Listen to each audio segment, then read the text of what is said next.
नमस्कार साथियों। आप सभी लोगों को भलीभांति जानकारी होगी कि वर्तमान में उत्तराखंड लोक सेवा आयोग पीसीएस परीक्षा के पाठ्यक्रम में बदलाव करने जा रहा है, जिसको लेकर कुछ बिंदु हैं, कुछ डेटा है जो मैंने एकत्रित किया है। ज़रूरी है कि उन डेटा को आप लोगों के समक्ष रखा जाए। वैसे तो उत्तराखंड में 4 या 5 सालों के अंतराल में ही पीसीएस की परीक्षा होती है, जो दुर्भाग्यपूर्ण है। और अब बात सामने आ रही है कि लगभग प्रत्येक वर्ष उत्तराखंड लोक सेवा आयोग अपर पीसीएस की परीक्षाएं करवाएगा। सर्वप्रथम आप सभी लोगों के समक्ष ये जानकारी मैं रखना चाहूँगा कि संविधान के अनुच्छेद 315 से 323 के तहत संघ लोक सेवा आयोग एवं राज्य लोक सेवा आयोग उनके कार्यों, दायित्वों और जो अन्य उसमें उनके पदावधि से लेकर जो विवरण हैं वो उसमें दिए गए हैं। 315 के उपबिंदु 1 में यह स्पष्ट है कि संघ के लिए एक लोक सेवा आयोग और राज्यों के लिए एक लोक सेवा आयोग होगा। दूसरा, इसमें यह भी प्रावधान है कि यदि 2 राज्य संयुक्त रूप से चाहें तो 2 राज्यों का एक संयुक्त राज्य लोक सेवा आयोग हो सकता है। इससे यह तो स्पष्ट है कि राज्यों में लोक सेवा आयोग की स्थापना के पीछे यह अवधारणा रही होगी कि जो राज्यों के निवासी हैं उनको राज्य की प्रशासनिक सेवाओं में अधिक से अधिक उचित अवसर मिल सके। यह इसलिए भी आवश्यक है क्योंकि जो व्यक्ति वहाँ का मूल निवासी होगा, वर्षों से वहाँ निवासरत होगा, वहाँ की भौगोलिक परिस्थितियों से अवगत होगा, वह प्रशासनिक व्यवस्थाओं को समझ सकता है, वहाँ की भौगोलिक परिस्थितियों को समझ सकता है, वहाँ की चुनौतियों को समझ सकता है। ऐसा मैं समझता हूँ। और पाठ्यक्रम को लेकर लगातार एक बात अखबारों में सामने आ रही है कि इसमें अंग्रेजी जो विषय है उसको कंपलसरी करने का लगातार अखबारों में, समाचार पत्रों में सूचना मिल रही है। तो अंग्रेजी विषय उत्तराखंड जैसे पर्वतीय राज्य में, जिसकी लगभग 70% जनसंख्या ग्रामीण है, जिसका 86.07% भूभाग पर्वतीय है, वहाँ आप अंग्रेजी भाषा को कंपलसरी करने की बात कर रहे हैं। उसमें आप अंग्रेजी भाषा का एडिशनल एक पेपर जोड़ रहे हैं। यह मुझे नहीं लगता कि इस राज्य की भौगोलिक परिस्थितियों, इस राज्य में जो यहाँ की शैक्षिक पद्धति है उसके अनुसार ही उचित होगा। इससे तो यह प्रतीत होता है कि आप सीधा मुखर्जी नगर में कोचिंग करने वाले अभ्यर्थियों को कह रहे हैं कि आप उत्तराखंड लोक सेवा आयोग आपके लिए पीसीएस के दरवाजे खोल रहा है। और मेरे जनपद चमोली के माणा, पिथौरागढ़, धारचूला, बागेश्वर, चंपावत, उत्तरकाशी, मोरी, पुरोला जैसे जो भूभाग हैं, जो विषम परिस्थिति में जो लोग रहते हैं, आप तो उनके द्वार बंद कर रहे हैं। मुझे लगता है ये कहीं से भी उचित नहीं है। इस पर आत्मचिंतन होना चाहिए, आत्मचिंतन करना चाहिए आयोग के अधिकारियों को। और सचिवालय में बैठे जो चंद अधिकारी हैं, जो चाहते हैं कि हम 2-4 लोग मिलकर लोक की नीति का निर्माण करें, तो यह मैं समझ रहा हूँ ये प्रदेश के लिए उचित नहीं है।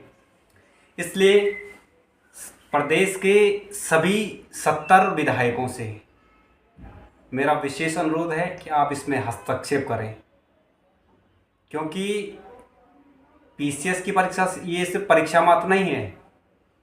इससे उत्तराखंड में सबसे वरिष्ठ प्रशासनिक अधिकारियों ने चयन होना है। और इसलिए यह आवश्यक है कि वे प्रशासनिक अधिकारी यहाँ की भौगोलिक परिस्थितियों को समझें, यहाँ की भौगोलिक विषमताओं को समझें, यहाँ के जीवन यापन, रहन सहन और खान पान को समझें, यहाँ की संस्कृति को समझें। वो यहाँ की प्रकृति से उनका जुड़ाव हो। अगर इस तरीके से मनमानी से आप राज्य की प्रशासनिक सेवाओं में मनमाना पाठ्यक्रम आप लागू करवाते हैं तो प्रदेश के आमजन के हित में नहीं है। और इसमें मैं आगे बढ़ते हुए एक चीज़ और कोट करना चाहूँगा। अक्टूबर 2022 में माननीय प्रधानमंत्री जी ने जब कहा था कि माणा देश का अंतिम नहीं, देश का प्रथम गांव है, तो भाई आप क्यों लोक सेवा आयोग और सचिवालय में बैठे अधिकारी माणा को प्रथम गांव लेकर नहीं चल रहे हैं? आप माणा जैसे गांवों को, धारचूला पिथौरागढ़ जैसे क्षेत्रों को आप प्रथम गांव लेकर चलिए और उनको ध्यान में रखकर पाठ्यक्रम तैयार करवाइए।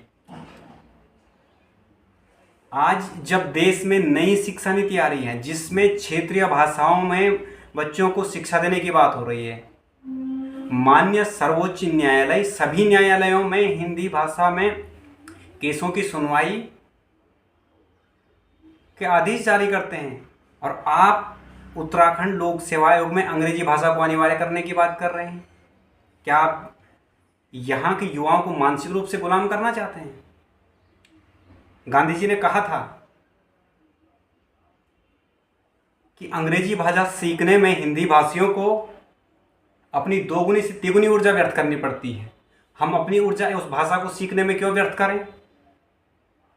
अगर आपको चाहिए कि प्रशासन में अंग्रेजी भाषा में दक्ष अभ्यर्थी आए तो ये प्रशिक्षण में वो लोग अंग्रेजी भाषा में दक्ष हो सकते हैं, लेकिन पाठ्यक्रम में अंग्रेजी भाषा को अनिवार्य करना यह उत्तराखंड राज्य के हित में नहीं है। अभी हाल ही में यूपी सरकार ने पीसीएस में बदलाव किए हैं। वहाँ पर यूपी स्पेशल एक पेपर बनाया गया है जिससे कि वहाँ के यूपी राज्य के जो निवासी हैं उनको अधिक से अधिक लाभ मिल सके, लेकिन उत्तराखंड राज्य में इसके विपरीत हो रहा है। अब अंग्रेजी भाषा को अनिवार्य करने से भला उत्तराखंड के जो सुदूर दुर्गम क्षेत्रों में जो लोग तैयारी कर रहे हैं भला उनको कैसे लाभ होगा? तो इस पर आत्मचिंतन करने की जरूरत है, मंथन करने की जरूरत है। एक पहलू और इसमें ये आ रहा है कि अखबार में जब मैं देख रहा हूँ तो 1750 नंबर का ये पेपर है और इसमें माननीय मुख्यमंत्री जी ने हाल ही में कहा था कि 10% से ज़्यादा किसी परीक्षा में साक्षात्कार नहीं होगा। तो 1750 का 10% 175 अंक होता है, लेकिन इसमें साक्षात्कार के अंकों को लगातार बढ़ाने का प्रयास किया जाए। मुझे नहीं लगता है कि 7-8 प्रश्न पत्रों को सॉल्व करने के बाद जिन अभ्यर्थियों का चयन होता है उन्हें आप इंटरव्यू के खेल में मात देकर उनके भविष्य के साथ खिलवाड़ करें। साक्षात्कार के अंक कम से कम हो, ये सभी प्रदेशवासियों की लोक सेवा आयोग और सचिवालय में बैठे उन अधिकारियों से और सभी जनप्रतिनिधिगणों से मेरा अनुरोध है कि राज्य की सबसे बड़ी प्रशासनिक सेवा को लेकर पाठ्यक्रम तैयार हो रहा है तो बंद कमरों में यह पाठ्यक्रम कम से कम तैयार ना हो। सभी 70 विधायक इसमें अपने सुझाव दें, एक ड्राफ्ट तैयार हो, हर क्षेत्र की भौगोलिक परिस्थिति को इसमें ध्यान रखा जाए, भौगोलिक विषमताओं को इसमें ध्यान रखा जाए। उसके पश्चात ही एक ऐसा पाठ्यक्रम तैयार हो जो पूरे प्रदेश के हित में हो। धन्यवाद।